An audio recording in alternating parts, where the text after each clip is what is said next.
Welcome, ladies and gentlemen. I hope you're all having a great day.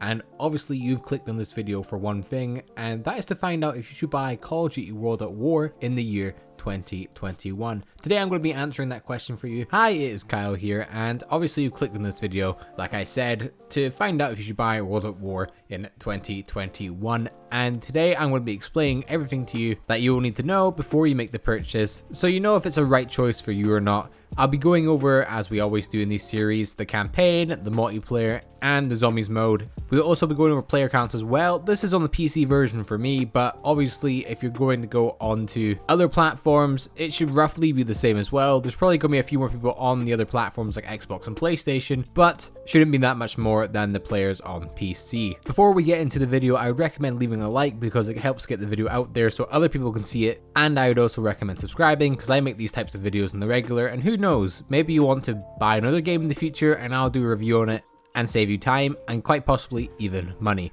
But with that said, let's get straight into reviewing Call of Duty World at War in 2021 and see if it's worth buying with your hard-earned money. So in this first part of the video, we are going to be going over the campaign in World at War. In this campaign, you're going to be getting 13 whole missions, and you're also going to be getting 5 to 6 hours of runtime.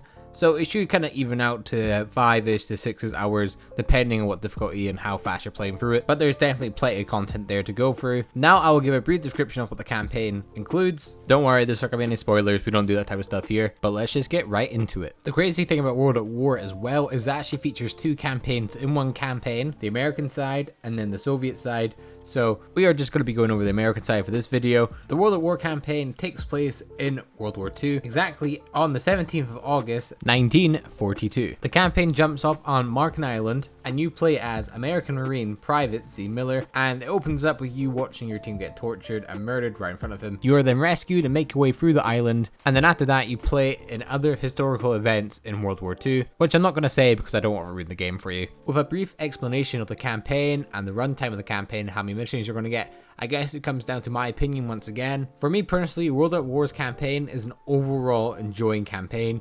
The mission selection are fun, the level design is fun. You have to remember this game is from over 10 years ago, so it will feel quite old on that engine, but the game still holds up to today's standards, and it still feels quite good and snappy. And just the story and the art style of the game as well, it really captures that old Call of Duty charm that I feel like the games don't have anymore. Obviously, since like Black Ops 2, the games have kind of lost that, but World at War definitely still holds that. And again, overall, it's a very enjoyable campaign to play through. If I had to rate it from 1 to 10, I would probably give it a solid 8, just because of how well it's aged. And I think it'd definitely be worth getting the game if you can find it for a good price, just for the campaign, as it is a very fun playthrough and it's not too long, so you could buy it, play it for a night, and then that'd be done with the game. But I do promise you that you'd enjoy it, and it is a very fun experience and one of the better Call of Duty campaigns in the franchise. But that said, the campaign, you get a thumbs up from me. Now let's move on to the multiplayer. Now we're going to be moving on to the multiplayer, and let me tell you what you're going to get without DLC and with DLC on the base game. First of all, you're going to be getting 13 multiplayer maps. With DLC, there are 3 packs, and with each pack, there are 3 maps. So you'll be getting 9 more maps, adding it up to a total of 23 multiplayer maps. This also includes one map they added in free, so you'll be getting that in the base game as well. World at War also features 30 weapons in the multiplayer, with 22 primaries and 8 secondaries. World at War also includes kill streaks that were first introduced into COD 4 and are a staple of the Call of Duty franchise and what makes it so much fun. Some of the multiplayer maps also feature vehicles like tanks, which is pretty badass. It's worth saying with the PC version of World at War as well, when you buy the base game, you're going to be getting the DLC with it for free anyway. Now that I've told you what you're going to be getting in the Call of Duty World at War multiplayer, it's time for my personal opinion and player counts as well. So first of all, let's just touch on player counts, and on PC we have servers, so we can see who's on when. And when I looked through it, there was one server with a lot of people on it, and it was fun. It was very chaotic, but that's the one server I'm pretty sure is active. On the plus side, I've played it multiple times and there's no hackers. I mean, obviously this could change, someone could just join in one day, but there's no hackers when I played, and I thought it was a fairly fun experience and definitely brought back that old World at War vibe. Obviously things vary on Xbox and PlayStation. My best guess is that PlayStation probably doesn't have a lot of players. Xbox have a bit more because of backwards compatibility, and you can play World at War on literally any Xbox console at this point, I'm pretty sure, but you should be able to find lobbies. Now, my personal opinion on the multiplayer itself, and do I recommend buying the game for just the multiplayer alone? Probably not. This is just because the game's very old and it's not as active as it used to be. If you're just looking for a hit of nostalgia and don't mind putting out a bit of money for the multiplayer, then definitely go ahead. But if you're looking for an actual game to play consistently every day, I really could not recommend World at War, as it's just old and the player base has gone down, which is really sad because at the core, World at War is a fantastic game. And I think all we can do is just pray for a remaster at some point in the future, because God knows it needs it. But with that said, if I was going to rank World at War from 1 to 10, I would have to give it a 6, just because the player counts are on the game currently. Such a good game. I'm sorry it had to be ruined by just the time how old it is, but that's what it comes down to. World at War multiplayer, I'm sorry, but you're just outdated.